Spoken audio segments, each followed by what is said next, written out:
할렐루야. 오늘도 좋은 날입니다. 주님께서 주시는 힘으로 오늘 하루도 또 일주일도 승리하시기를 축복합니다. 복 있는 사람은 11째 예배 다 같이 사도신경으로 신앙 고백 드리겠습니다.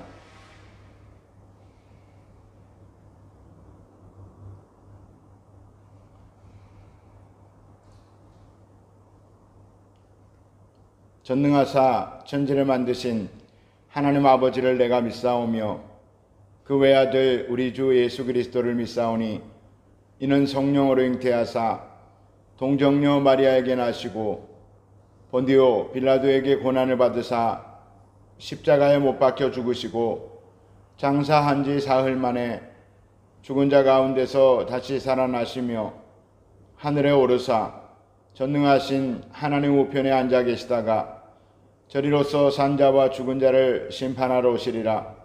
성령을 믿사오며 거룩한 공회와 성도가 서로 교통하는 것과 죄를 사하여 주시는 것과 몸이 다시 사는 것과 영원히 사는 것을 믿사옵나이다. 아멘. 시편 9편 1절부터 10절까지 말씀 보겠습니다. 내가 전심으로 야훼께 감사하오며 주의 모든 기이한 일들을 전하리이다. 내가 주를 기뻐하고 즐거워하며 지존하신 주의 이름을 찬송하리니 내 원수들이 물러갈 때에 주 앞에서 넘어져 망함이니이다.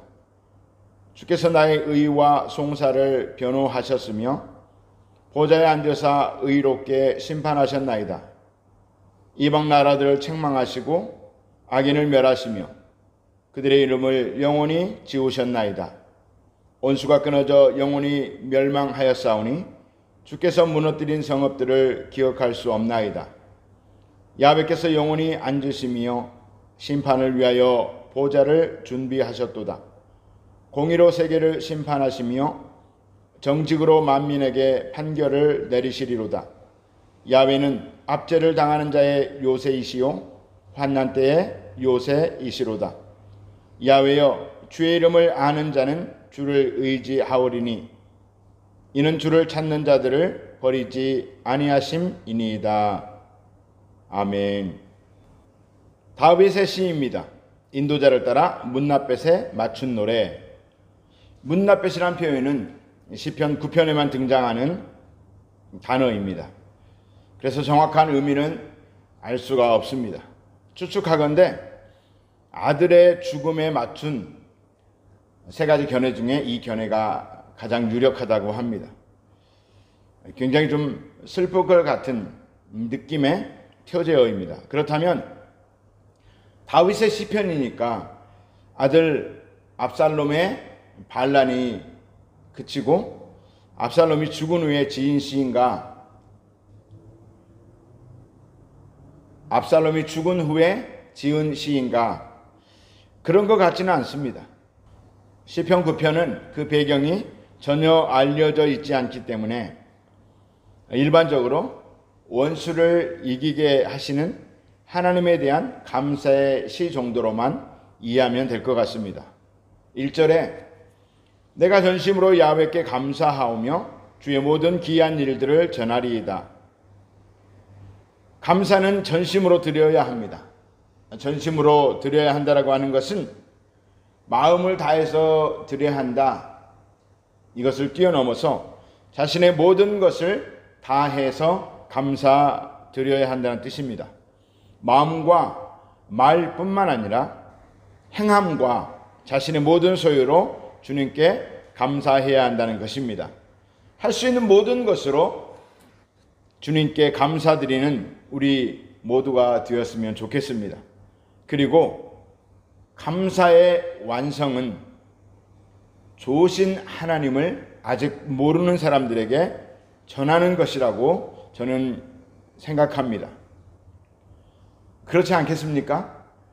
누군가에게 작은 친절을 받았어도 지인들에게 자랑할 터인데 하물며 하나님의 사랑과 은혜이겠습니까? 진짜 마음에 감사가 넘치는 사람은 자연스럽게 그 감사가 타인들에게 전달되는 것이죠.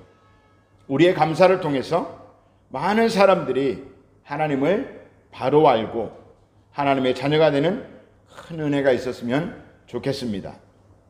2절, 내가 주를 기뻐하고 즐거워하며 지존하신 주의 이름을 찬송하리니. 다윗은 참 인생의 굴곡이 많았지요. 하나님의 은혜도 많이 경험했고 또 많은 시간 고난의 훈련도 받았습니다. 그리고 처절한 실패도 경험했던 사람입니다.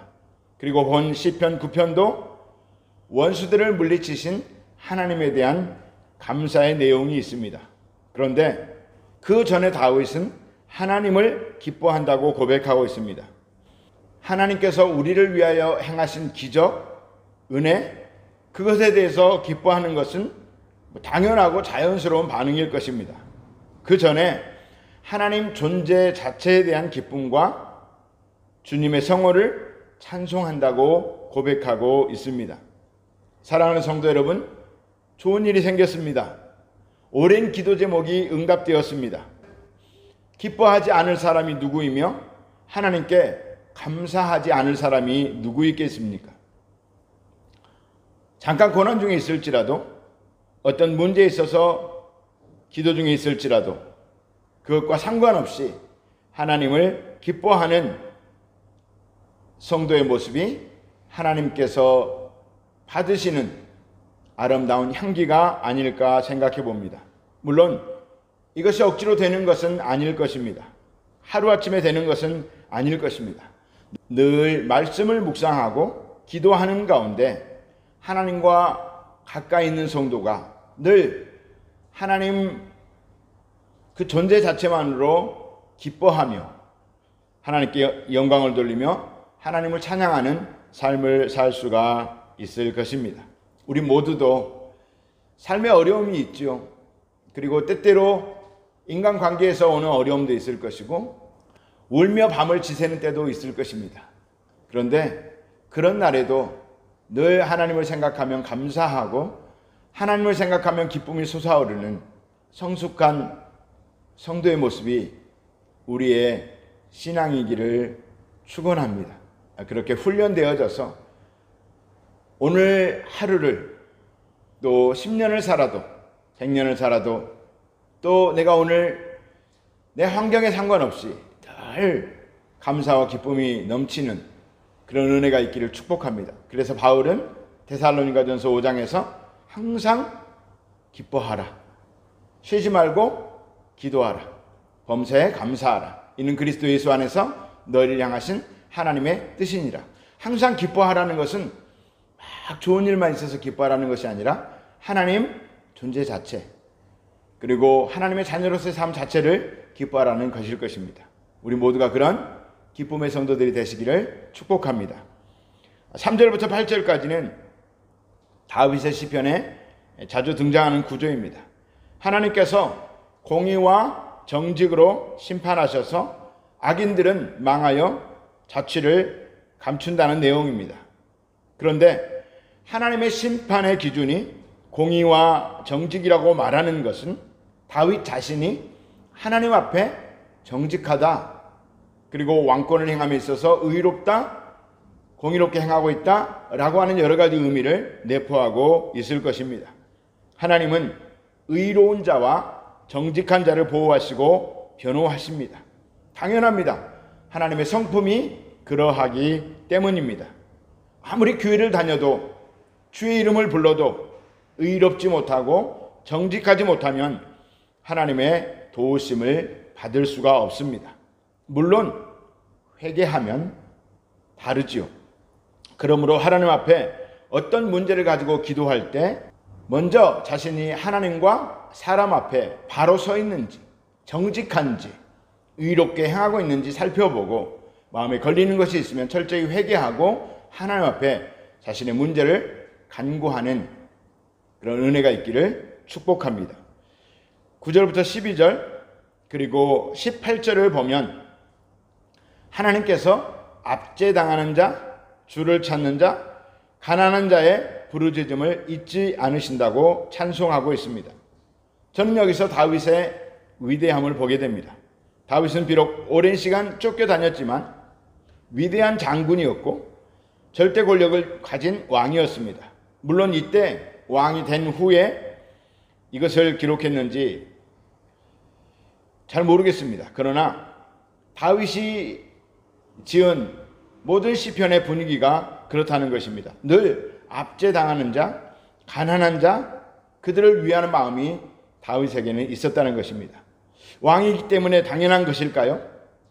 한나라 왕이기 때문에 백성들을 긍휼히 여기는 것은 당연할 것입니다. 그런데 그거보다는 다윗은 하나님의 마음을 아는 사람이었던 것 같습니다. 그리고 늘 하나님과 가까이 함으로 하나님의 긍휼의 마음이 자신에게 늘 흘러넘쳤기 때문에 그 긍휼의 마음으로 백성들을, 가난한 자들을, 압제당하는 자들을 보았다는 것입니다. 하나님의 마음이 이와 같다는 것입니다. 하나님은 항상 눌린 자, 압제당하는 자, 가난한 자, 연약한 자의 편이라고 하는 것입니다. 그래서 이사야서는 우리 주님을 이렇게 소개하죠. 이사야서 61장 1절 주 야훼의 영이 내게 내리셨으니 이는 야훼께서 내게 기름을 부으사 가난한 자에게 아름다운 소식을 전하게 하려 하심이라. 나를 보내사 마음이 상한 자를 고치며 포로된 자에게 자유를, 갇힌 자에게 노임을 선포하며. 이 이사야서 말씀을 인용하여 예수님께서 직접 당신의 사역을 말씀을 하셨습니다. 누가복음 4장 18절 주의 성령이 내게 임하셨으니 이는 가난한 자에게 복음을 전하게 하시려고 내게 기름을 부으시고 나를 보내사 포로된 자에게 자유를, 눈먼 자에게 다시 보게 함을 전파하며 눌린 자를 자유롭게 하고. 아멘입니다. 가난한 자와 포로된 자와 눌린 자와 눈먼 자를 보살피시는 하나님, 그들을 건지시기에 오신 예수님을 찬양하며 오늘도 그들과 함께 하시는 성령님께 존귀와 영광을 올려드립니다. 13절부터 20절까지는 또다시 다윗은 악인들의 심판을 간구하는 기도를 드리고 있습니다. 심판을 간구하는 기도를 드림과 동시에 또한 이미 심판받았음을 믿음으로 선포하기도 합니다. 그래서 다윗의 시편을 보면 과거와 또 미래, 현재를 넘나들면서 기도하고 있는 것을 볼 수가 있습니다.